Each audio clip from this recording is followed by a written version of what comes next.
இரும்பு தோழர்களே, உங்களுக்கு என்னுடைய காலை வணக்கம். இப்போ நீங்கள் பார்த்துக்கிட்டு இருக்க இந்த பாடி பில்டர் வந்து நல்லா க்ளோஸ் அப் எடுங்க. Wins Taylor. வின்ஸ் டெய்லர்ன்ற வந்து பாடி பில்டிங்கில் மறக்க முடியாத ஒரு பாடி பில்டர். எப்படின்னா, கருப்பு இன body builder Robby Robinson, Vince Taylor இவங்கெல்லாம் ஒரு கேட்டகரியை சேர்ந்தவங்க. ரொம்ப ஸ்டைலாக இருப்பாங்க. கிரிக்கெட் வீரர் நம்ம இந்தியாவில் கபில் தேவ் மாதிரி, வெஸ்ட் இண்டீஸில் விவியன் ரிச்சர்ட்ஸ் மாதிரி ஆடியன்ஸ் கேம் பண்ணுறவங்க. அவங்க வந்து காம்படிஷனில் ஃபஸ்ட்டு வராட்டினாலுமே கூட ஆடியன்ஸ் அட்ராக்ஷன் இவங்க மேலே ரொம்ப இருக்கும். இந்த படத்தை மட்டும் நீங்கள் இப்போ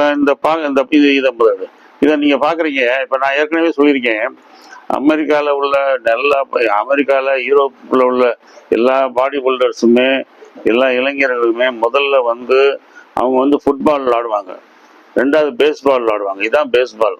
இந்த பேஸ்பால் ஒருத்தர் பாலை கொண்டு எரிஞ்ச உடனே அடிச்சுட்டு அப்படியே குடுன்னு ஓடுறது, இதுதான் இந்த பேஸ்பால் மட்டை. இவங்க இந்த பாடி பில்டிங் செஞ்சாலும் கூட பேஸ்பால் விளாடுவாங்க, தனியாக ஒரு பேஸ்பால் விளாடுவாங்க. காரணம் என்னென்னா, உடம்பு ஃப்ளெக்சிபிலிட்டிக்கு. வெறும் பாடி பில்டிங் மட்டும் நம்ம செஞ்சோம்னு வைங்க, உடம்பு சம்டைம்ஸ் வந்து ரொம்ப ரிஜிட் ஆகிடும், ஃப்ளெக்சிபிலிட்டி இருக்காது, வளையும் தன்மை இல்லாமல் இருக்கும். அதுக்காக எல்லாருமே இப்போ பெரும்பாலும் பீச்சில் நல்ல கிரவுண்டில் போய் நிறைய பாடி பில்டருக்கு விளாடுவாங்க. அது தனியாக இருக்கும். அதுதான் அந்த வின்ஸ் டெய்லர் அந்த மாதிரி எடுத்த மாதிரி ஒரு ஷாட் எடுத்திருக்காங்க, கேஷுவலாக எடுத்திருக்காங்க.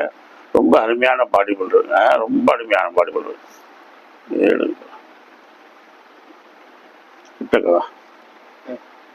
இவர் வந்து 1956 பிறந்தவருங்க. 56 பிறந்தவர். அதாவது இப்போ வந்து இவருக்கு வந்து என்னன்னா 69 வயசுங்க. 70 வயசு நெருங்கிட்டாரு. ஆனால் இன்னும் நல்லா ஸ்ட்ராங்காக இருக்காருங்க. இன்னும் பாடி பில்டிங்கில் ஸ்ட்ராங்காக இருக்காரு. இவருடைய ஹைட்டு வந்து 5 அடி 10 அங்குலம், 175 சென்டிமீட்டர். வெயிட் வந்து 105லேருந்து 115 வரைக்கும் ஏற்றுறாரு.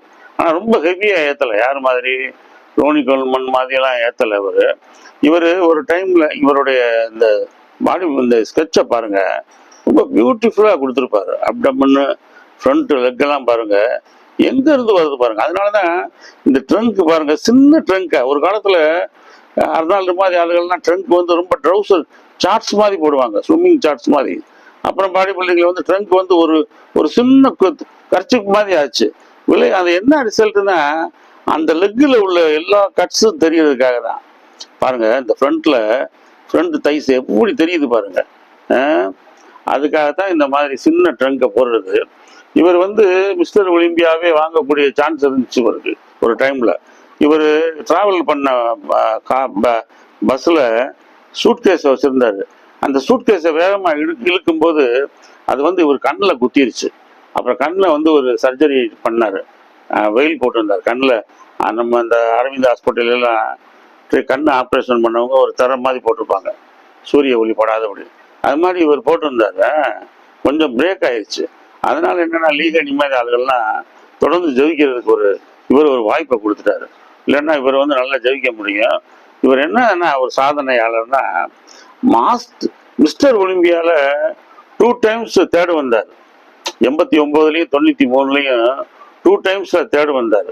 அப்புறம் மாஸ்டர்ஸ் ஒலிம்பியா இருக்கு பாருங்க, 40 வயசுக்கு உள்ள மாஸ்டர்ஸ் ஒலிம்பியால 6 தடவை வந்தாருங்க.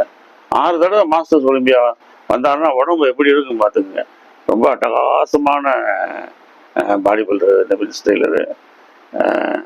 நல்லா ரசித்து பாருங்க. ஒரு ஒரு ஜோவியலான ஆள், ரொம்ப ரிஜிடான ஆள் கிடையாது, ரொம்ப ஃப்ளெக்சிபிளான ஒரு body builder. People orient, audience orient ஒரு பாடி பில்டர். ரொம்ப ஸ்டைலாக போஸ்டிங் கொடுப்பாரு. தேங்க்யூ.